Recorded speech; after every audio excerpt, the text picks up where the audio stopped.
Hi friends, welcome to Mahathi Sairam channel. అందురాలికి దృష్టి. 1963 ఆశ్వీజ మాసం చిరుచారపల్లిలో జాతీయ కళాశాల వద్ద నవరాత్రి ఉత్సవాలు జరుపుతున్నారు. కంచె కామకోటి పీఠాధిపతులు చంద్రశేఖరేంద్ర సరస్వతి, శ్రీ జయేంద్ర సరస్వతి ఉత్సవం తిలకించడానికి వచ్చే వేలాది భక్తుల నిమిత్తం విశాలమైన పందిళ్లు వేశారు. ఆ 9 రోజులు పెద్ద స్వాముల దీక్షలో ఉండి నవరాత్రులకు సంబంధించిన కార్యకలాపాలను స్వయంగా కొనసాగిస్తున్నారు. ప్రముఖులైన వారికి ప్రత్యేక దర్శనాలు, ఇంటర్వ్యూలు వగైరా రద్దు చేశారు. ఆ 9 రోజులు ప్రముఖులైన వారికి ప్రత్యేక దర్శనాలు, ఇంటర్వ్యూలు వగైరా రద్దు చేశారు. ఆ 9 రోజులు స్వామి దర్శనానికి వచ్చిన భక్తులలో సుమారు 90 సంవత్సరాల వయసు గల ఒక వృద్ధురాలున్నది. వార్ధక్యానికి తోడు కళ్ళు కూడా కనిపించవు. 3 రోజులుగా ఆ ముదుసలి ఉపవాసాలు కూడా చేస్తున్నదట. 20 మైళ్ళ దూరం నుండి ప్రత్యక్షంగా స్వామి దర్శనం కోసం వచ్చింది. శివశివ హరహర అనడం తప్పితే మరేమీ మాట్లాడదు. ఆహారం అడుగుదు. ముందు స్వామి దర్శనం కావాలంటుంది. నవరాత్రి దీక్షలు ఉండగా స్వామి దర్శనం ఆమెకు సాధ్యమేనా అని అందరూ సందేహించారు. కానీ అక్కడ చేరిన భక్తులలో ఒకరికి ఒక యోచన తోచింది. గదిలో నుంచి స్వామి ఒక ద్వారం గుండా రోజుకు 1-2 మార్లు వెలుపలికి వస్తూ ఉంటారు.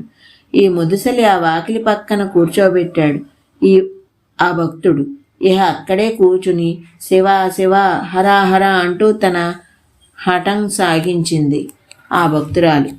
ఆమెను చూడటానికి స్వామి బయటకు రావచ్చునన్న ఆశతో అక్కడ కొన్ని వందల మంది మూగారు.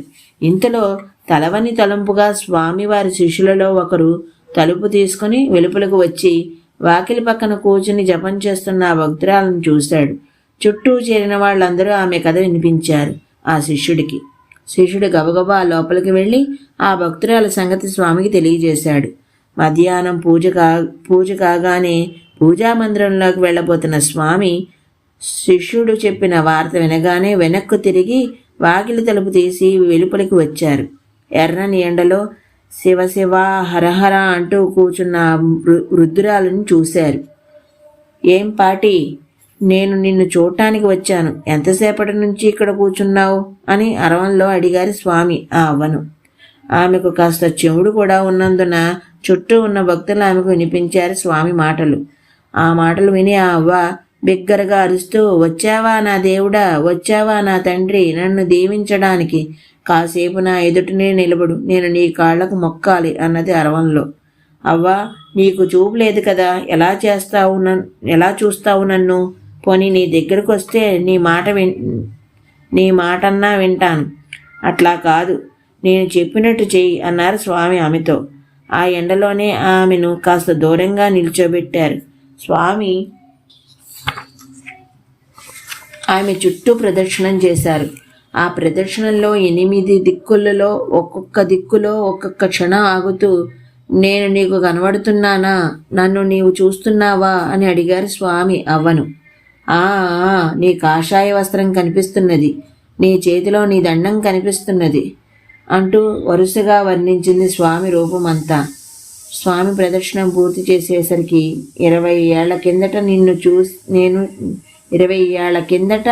నిన్ను నేను చూసినప్పుడు నా కళ్ళకు ఎట్లా కనిపించావో ఇప్పుడు మళ్ళా అచ్చం అలాగే కనిపిస్తున్నావు నా తండ్రి అన్నది. స్వామికి సాగిల్లా పడి నమస్కారం చేసింది.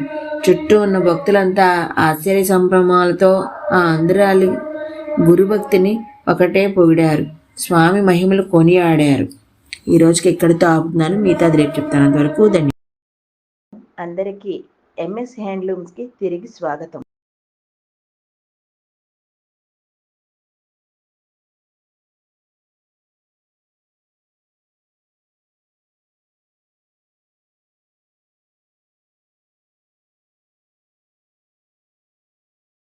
ఎంఎస్ హ్యాండ్లూమ్స్ ప్రత్యేకత, మా ప్రాధాన్యత.